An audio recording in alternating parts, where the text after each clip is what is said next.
De Tancret, précis de théologie ascétique et mystique, suite, nature de la vie chrétienne, suite, comment les divines personnes habitent en nous.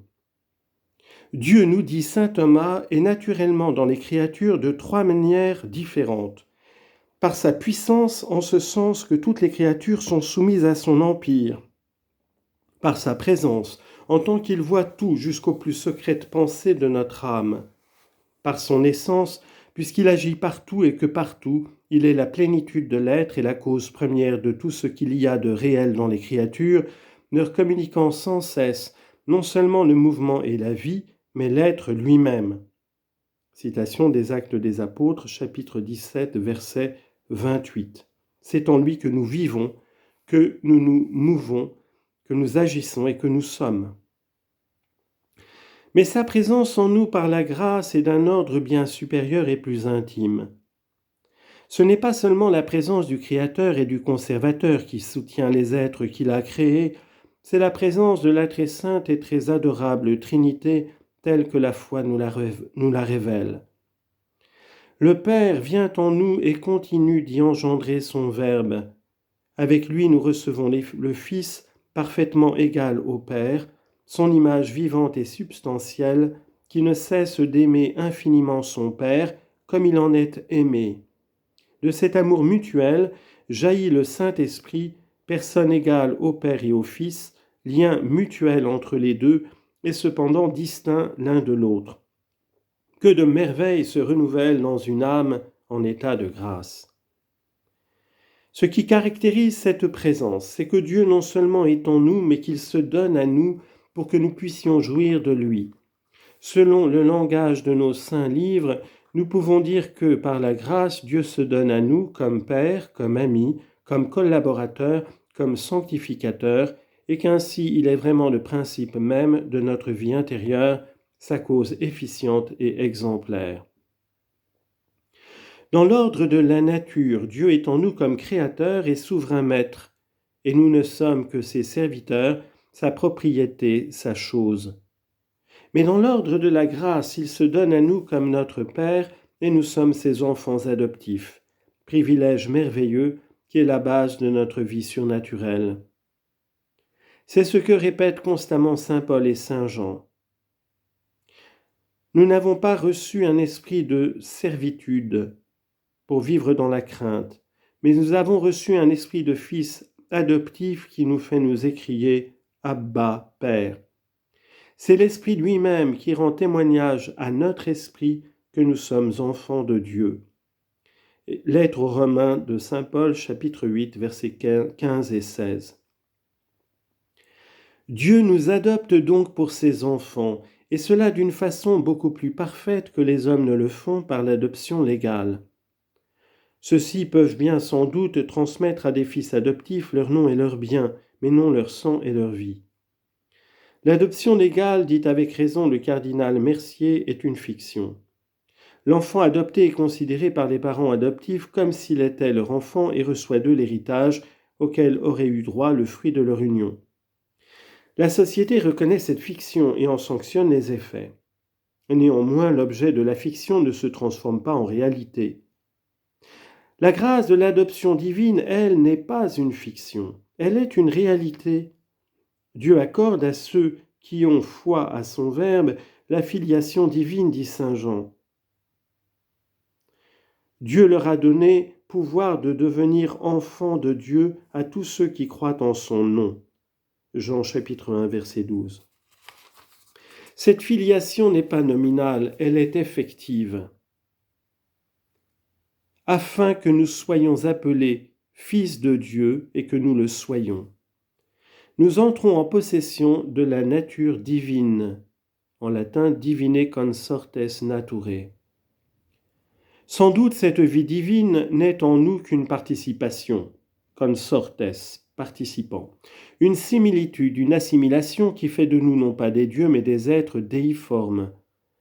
Il n'en est pas moins vrai que c'est non une fiction mais une réalité, une vie nouvelle, non pas égale mais semblable à celle de Dieu, et qui, au témoignage de nos saints livres, suppose une nouvelle génération ou régénération. Jean chapitre 3, verset 5, Lettre à Tite, chapitre 3, verset 5, première lettre de Pierre, chapitre 1, verset 3, Saint Jacques, chapitre 1, verset 18. Si vous ne naissez de l'eau et de l'Esprit Saint, par le bain de la régénération et de la rénovation dans l'Esprit Saint, il nous a engendrés dans une vivante espérance. Toutes ces expressions nous montrent que notre adoption n'est pas purement nominale, mais véritable et réelle, bien que très distincte de la filiation du Verbe incarné.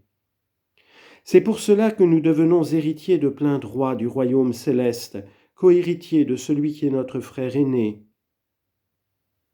N'est-ce pas le cas de redire la parole si touchante de Saint Jean ? Voyez quel grand amour le Père nous a donné, afin que nous soyons appelés fils de Dieu et que nous le soyons vraiment. 1 Jean chapitre 3 verset 1. Dieu aura donc pour nous le dévouement, la tendresse d'un père. Il se compare lui-même à une mère qui ne peut jamais oublier son enfant. Une femme pourrait-elle oublier le fruit de ses entrailles ? Même si une mère oubliait le fruit de ses entrailles, moi, dit Dieu, je ne t'oublierai pas. Isaïe chapitre 49 verset 15. Certes, il l'a bien montré, puisque pour sauver ses enfants déchus, il n'a pas hésité à donner et à sacrifier son Fils unique.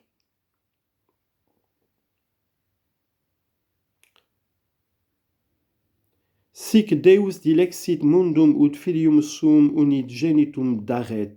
Dieu a tant aimé le monde qu'il a donné son Fils unique, afin que quiconque croit en lui ne périsse pas, mais qu'il ait la vie éternelle. Jean chapitre 3 verset 16. C'est ce même amour qui le porte à se donner tout entier, dès maintenant et d'une façon habituelle, à ses enfants adoptifs, en habitant dans leur cœur. Si quelqu'un m'aime et qu'il garde ma parole, mon Père l'aimera, et nous viendrons et nous ferons chez lui notre demeure. Jean chapitre 14, verset 23. Il habite donc en nous comme un Père très aimant et très dévoué.